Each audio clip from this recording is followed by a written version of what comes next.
In a country often divided by class, race, and tense political opinions, one man has been able to stand above all, to overcome the odds, and become the greatest symbol for hope in the nation since Nelson Mandela. Like Mandela, this man has taken on the belief that sport has the power to unite, and through him and his team's efforts, that's exactly what they have done for South Africa in the past 6 years. Not only is he a great rugby player, a phenomenal captain, and a special human being, but for so many across the nation, Siya Kolisi's story is one of inspiration and proof that through hard work and determination, you have the power to make your dreams a reality. Yes, for the now beloved Siya, life has not always been plain sailing. It is well documented that he was born into extreme poverty, and yet despite the hand he was dealt, he managed to play his cards right and find unprecedented success in the green and gold. So join us as we take a deep dive into the real-life fairy tale that is the Siya Kolisi story, the man who defied all odds to become arguably the greatest captain the world of rugby has ever seen. But before we do that, we ask you to like the video, subscribe to our channel, and let us know all your thoughts down below about the double World Cup winning captain. Your input helps us to continue bringing you great rugby content, and we appreciate you being on this journey with us. Now, without further ado, let's get back to the Bok captain. To truly understand how far Kolisi has come, we have to travel back in time and explore his early life. Born on 16th of June 1991, Kolisi was thrust into a turbulent life from the onset. His parents were both very young at the time of his birth, and as teenagers, they were not equipped to raise a young Siya. He would be left in the care of his grandmother, who raised him during his formative years and looked out for him in Zwide, a township in Port Elizabeth. This is where Kolisi's story would begin,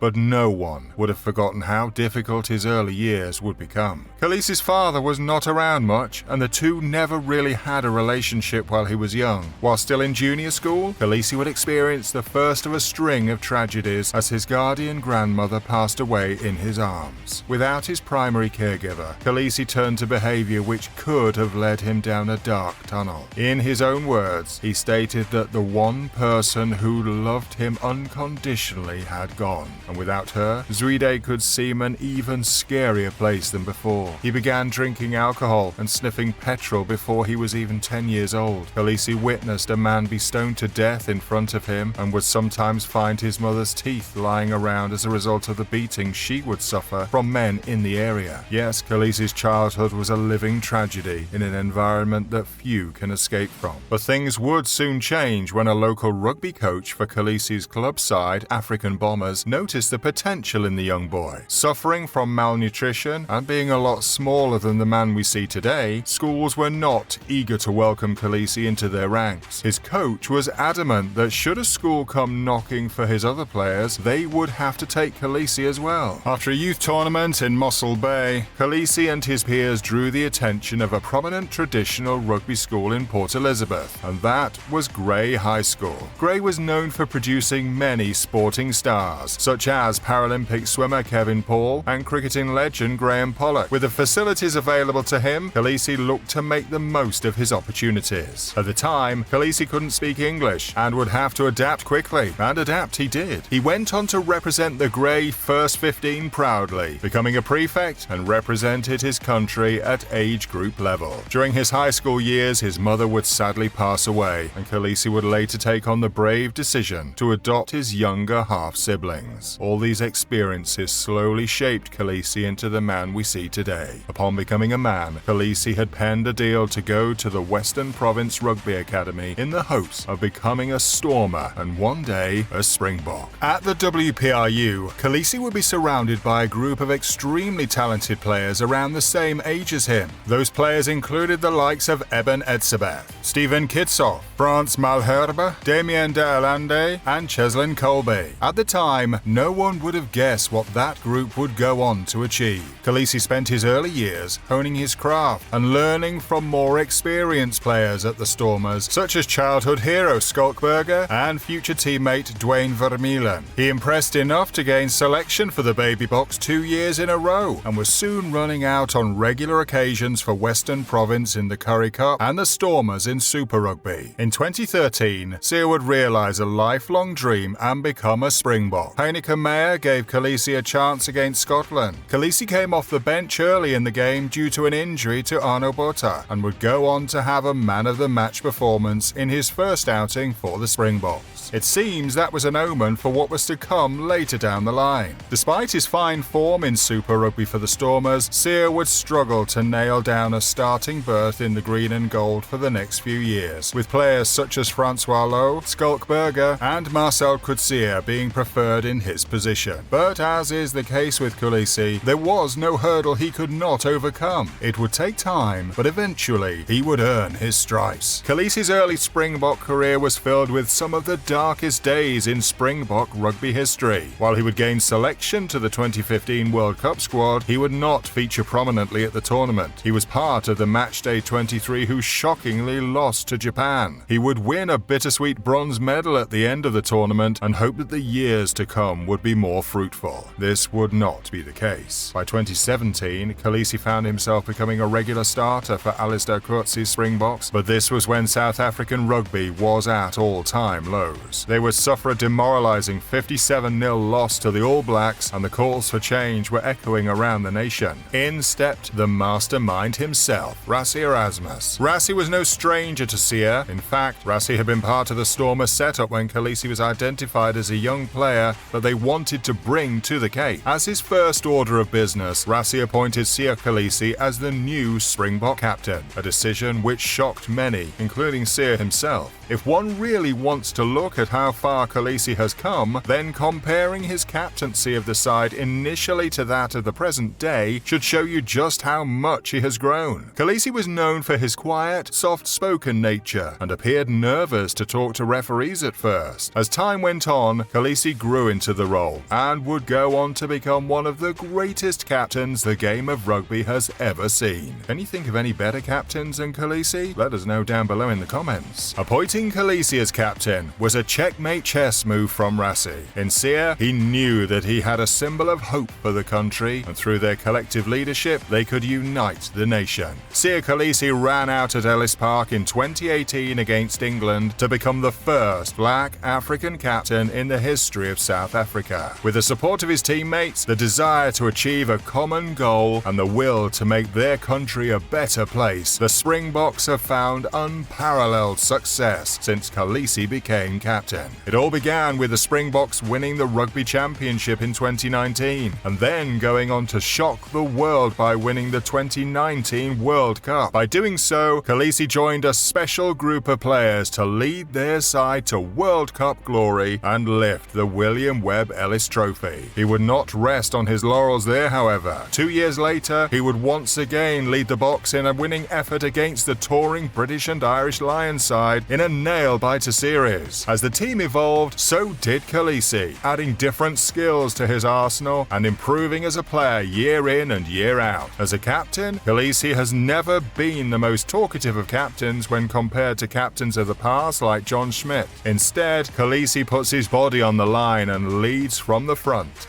inspiring all around him to go the extra mile and represent their country with honor and pride. Sear is a passionate South African and has become a hero and role model to so many across the globe, as his story of overcoming hardship resonates with millions. With the competition hotting up leading into the 2023 World Cup, Kolisi once again had to rally his troops, leading them out in song and putting on performances to make the rest of the world worry. He did exactly that. The Springboks went on to make history by becoming back-to-back world champions when they defeated the All Blacks in the final by 1 point. The Boks won all their knockout games by 1 point and showed that when the going got tough, they knew how to finish in style. Success continued last year as the Springboks seemed to get even better. They showcased this by winning the Rugby Championship and having a near-perfect season. And yes, Kolisi was the tip at the end of the arrow once again.